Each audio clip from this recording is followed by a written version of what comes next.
भाइयों बहनों नमस्कार। मैं अनिल शुक्ला वारसी, पूर्व सांसद, अपने चैनल जनयात्रा टीवी में आप सबका स्वागत करता हूं। आज हम चर्चा करेंगे भारत में विपक्षी दलों के समूह का नया रूप। देश की प्रमुख विपक्षी पार्टियां मोदी जी को 2024 के चुनाव में हराने के लिए एकजुट होकर नए नए मुखौटों में जनता के समक्ष जा रही हैं। निर्णय आप लोगों को करना है। पिछले 9 वर्षों में जिस तरह से मोदी सरकार ने देश के विकास के लिए, सुरक्षा के लिए, सुशासन के लिए, भ्रष्टाचार समाप्त करने के लिए और गरीब कल्याण के लिए काम किया है, उसकी आवाज देश के कोने कोने में और पूरी दुनिया में गूंज रही है।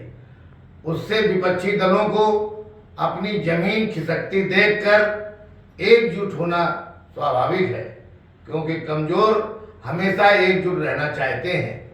लेकिन सवाल उठता है कि ये कौन लोग हैं? ये वही लोग हैं जो किसी न किसी प्रकार के भ्रष्टाचार में लिप्त हैं। जिस तरह से भारत सरकार एक एक भ्रष्टाचारी नेताओं की जांच व सजा दिलाने का काम कर रही है, उससे सभी विरोधी लोग मोदी के खिलाफ लामबंद होकर अपनी और अपने परिवार की जान बचाना चाहते हैं। ये लोग पटना में इकट्ठा हुए और अब बेंगलोर में इकट्ठा होकर नया मुखौटा पहनकर मोदी को शिकस्त देने का सपना देख रहे हैं। ऐसा करने वाले लोग या तो अपनी बुद्धि का प्रयोग नहीं कर रहे हैं या फिर कानून का सामना नहीं करना चाहते हैं। उन्हें शायद यह नहीं पता है कि 9 साल में जन कल्याणकारी योजनाओं, गरीब एवं अंतर्राष्ट्रीय सफलताओं के कारण भारत के लोगों ने मोदी जी को अपने दिलों में बैठा लिया है। शायद मोदी जी के विरोध में मुहिम चलाने वाले लोगों को पता होना चाहिए कि कांग्रेस सरकार 65 साल के सत्ता संचालन में राष्ट्र के लिए नासूर बने जिन कार्यों को नहीं कर पाई, वह मात्र 9 साल में मोदी जी ने करके दिखाया, जिसमें कुछ अति महत्वपूर्ण कार्यों का उल्लेख मैं करना चाहता हूं। अयोध्या में भव्य राम मंदिर का निर्माण, वाराणसी में काशी विश्वनाथ कॉरिडोर का निर्माण, मुस्लिम बहनों को सम्मान दिलाने के लिए 3 तलाक को समाप्त करना, जम्मू कश्मीर से अनुच्छेद 370-35A को समाप्त करना, विश्व का सबसे बड़ा कोरोना वैक्सीनेशन अभियान चलाना, वंदे भारत एक्सप्रेस व रेलवे का आधुनिकीकरण, राष्ट्रीय राजमार्गों एक्सप्रेस वे का निर्माण, डिजिटल इंडिया से लोगों को सहूलियत देना, गरीब कल्याण योजनाएं जैसे प्रधानमंत्री आवास, उज्ज्वला गैस योजना, स्वच्छ भारत मिशन, शौचालय निर्माण, मुफ्त राशन, हर घर नल से जल, आयुष्मान कार्ड, किसान सम्मान निधि आदि हैं। मोदी जी के आने के बाद जिस तरह से प्रत्येक क्षेत्र में भारत ने प्रगति की है, उसके परिणाम स्वरूप आज भारत दुनिया की 5वीं बड़ी अर्थव्यवस्था बनकर विश्व के सामने मजबूती के साथ खड़ा हुआ है। क्या कुंठित मानसिकता रखने वाले विरोधियों को यह सब नहीं दिखाई दे रहा है? भाजपा और मोदी जी का 2024 के चुनाव को लेकर आज विश्वास शिखर पर है और 2024 में भाजपा पुनः मोदी जी के नेतृत्व में पूर्ण बहुमत की सरकार बनाने जा रही है। विरोधी लोग डरे हुए हैं और जेल जाने से घबरा रहे हैं, इसलिए एक दूसरे का हाथ पकड़े हुए बचने का उपाय खोज रहे हैं और गठबंधन की अगुवाई वही कर रहे हैं जिन्हें स्वार्थ के लिए गठबंधन तोड़ने का महारत हासिल है।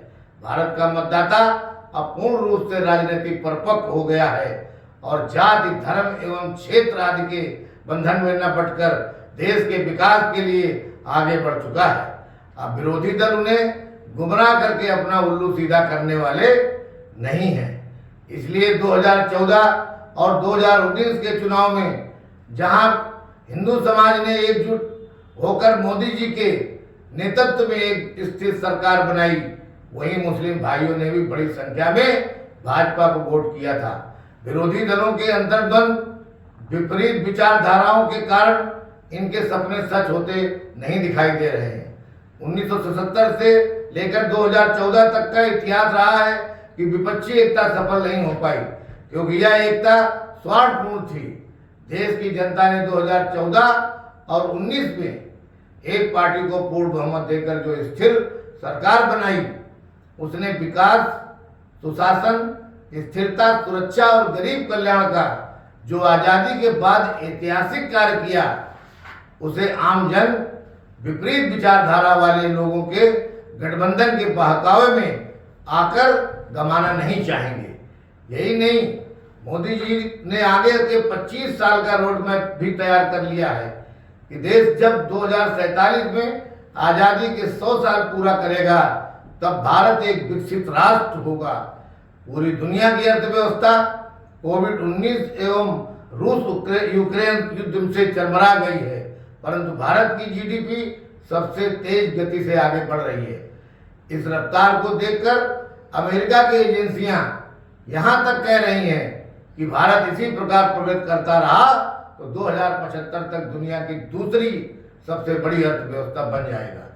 नया मुखौटा लगाए विपक्षी कह रहे हैं कि मोदी ने अर्थव्यवस्था को चौपट कर दिया, लेकिन देश की जनता देख रही है और जान रही है कि स्वयं 45 करोड़ के घर में रहने वाले विरोधी नेता केजरीवाल मोदी जैसे सन्यासी पर यह आरोप लगा रहे हैं कि मोदी ने देश को बेच दिया। इससे वह क्या साबित करना चाहते हैं? बेंगलोर में अभी बैठक समाप्त हुई थी कि उसमें भाग लेने वाले नेता लोग जाति जनगणना को प्रमुख मुद्दा बनाने की बात करने लगे, फिर देश को जातिवाद की राजनीति में ढकेलना चाहते हैं और 1989-1990 के बीपी सिंह के कार्यकाल के जख्म को ताजा करना चाहते हैं।